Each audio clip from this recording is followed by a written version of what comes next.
Sambil menatap anggota-anggota Mahkamah Agama, Paulus berkata, "Hai saudara-saudaraku, sampai kepada hari ini, aku tetap hidup dengan hati nurani yang murni di hadapan Allah." Tetapi Imam Besar Ananias menyuruh orang-orang yang berdiri dekat Paulus menampar mulut Paulus. Membalas itu Paulus berkata kepadanya, "Allah akan menampar engkau, hai tembok yang dikapur putih-putih. Engkau duduk di sini untuk menghakimi aku menurut hukum Taurat. Namun engkau melanggar hukum Taurat oleh perintahmu untuk menampar aku." Dan orang-orang yang hadir di situ berkata, "Engkau mengejek imam besar Allah." Jawab Paulus, "Hai saudara-saudara, aku tidak tahu bahwa ia adalah imam besar. Memang ada tertulis, janganlah engkau berkata jahat tentang seorang pemimpin bangsamu."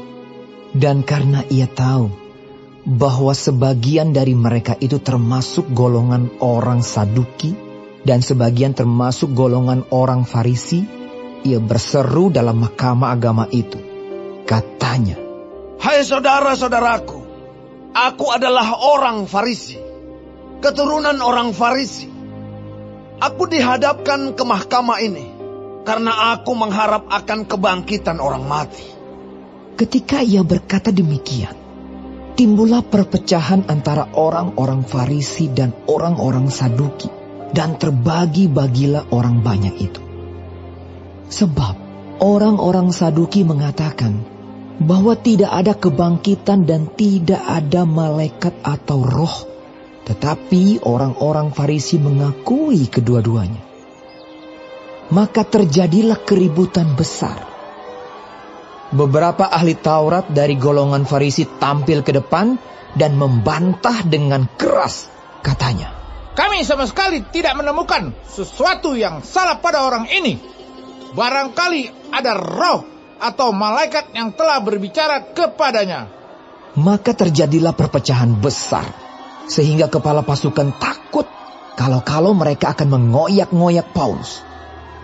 Karena itu ia memerintahkan pasukan untuk turun ke bawah dan mengambil Paulus dari tengah-tengah mereka dan membawanya ke markas.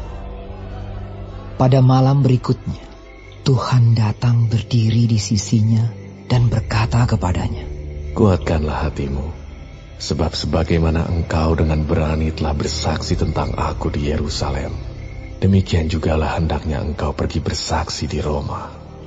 Dan setelah hari siang, orang-orang Yahudi mengadakan komplotan dan bersumpah dengan mengutuk diri bahwa mereka tidak akan makan atau minum sebelum mereka membunuh Paulus. Jumlah mereka yang mengadakan komplotan itu lebih daripada 40 orang. Mereka pergi kepada imam-imam kepala dan tua-tua bangsa Yahudi dan berkata, "Kami telah bersumpah dengan mengutuk diri bahwa kami tidak akan makan atau minum sebelum kami membunuh Paulus.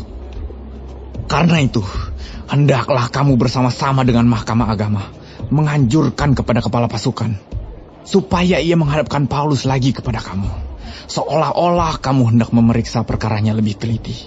Dan sementara itu, kami sudah siap sedia untuk membunuh dia sebelum ia sampai kepada kamu." Akan tetapi kemenakan Paulus, anak saudaranya perempuan, mendengar tentang penghadangan itu.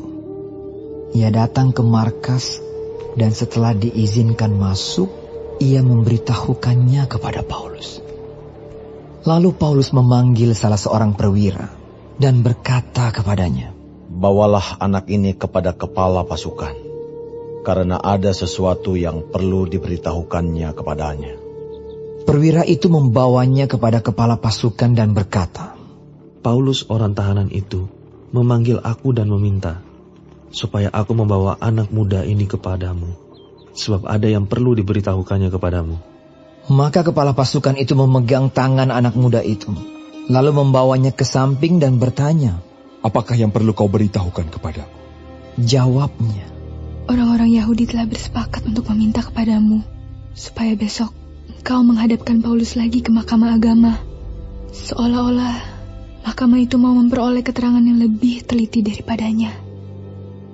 Akan tetapi, janganlah engkau mendengarkan mereka, sebab lebih daripada 40 orang dari mereka telah siap untuk menghadang dia.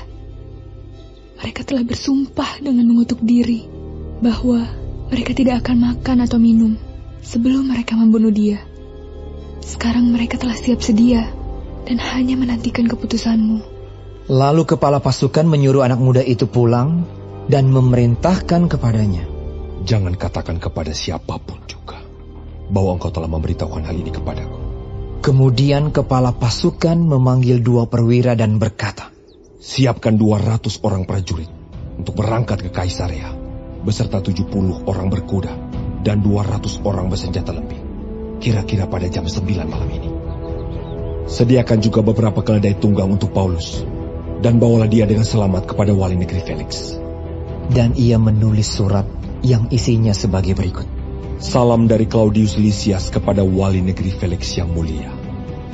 Orang ini ditangkap oleh orang-orang Yahudi, dan ketika mereka hendak membunuhnya, aku datang dengan pasukan mencegahnya dan melepaskannya, karena aku dengar bahwa ia adalah warga negara Roma. Untuk mengetahui apa alasannya mereka mendakwa dia, aku menghadapkannya ke mahkamah agama mereka. Ternyatalah bagiku bahwa ia didakwa karena soal-soal hukum Taurat mereka, tetapi tidak ada tuduhan atas mana ia patut dihukum mati atau dipenjarakan. Kepadaku telah diberitahukan bahwa ada komplotan merencanakan membunuh dia. Karena itu, aku segera menyuruh membawa dia kepadamu, sedang kepada para pendakwa telah kuberitahukan bahwa mereka harus mengajukan perkara itu kepadamu. Lalu prajurit-prajurit itu mengambil Paulus sesuai dengan yang diperintahkan kepada mereka dan membawanya pada waktu malam ke Antipatris.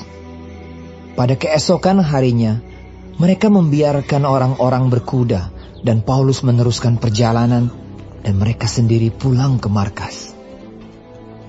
Setibanya di Kaisarea, orang-orang berkuda itu menyampaikan surat itu kepada wali negeri serta menyerahkan Paulus kepadanya.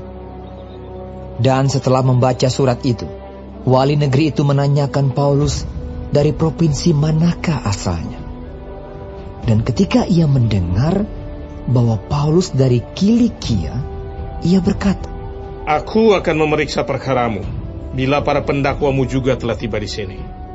Lalu ia menyuruh menahan Paulus di istana Herodes.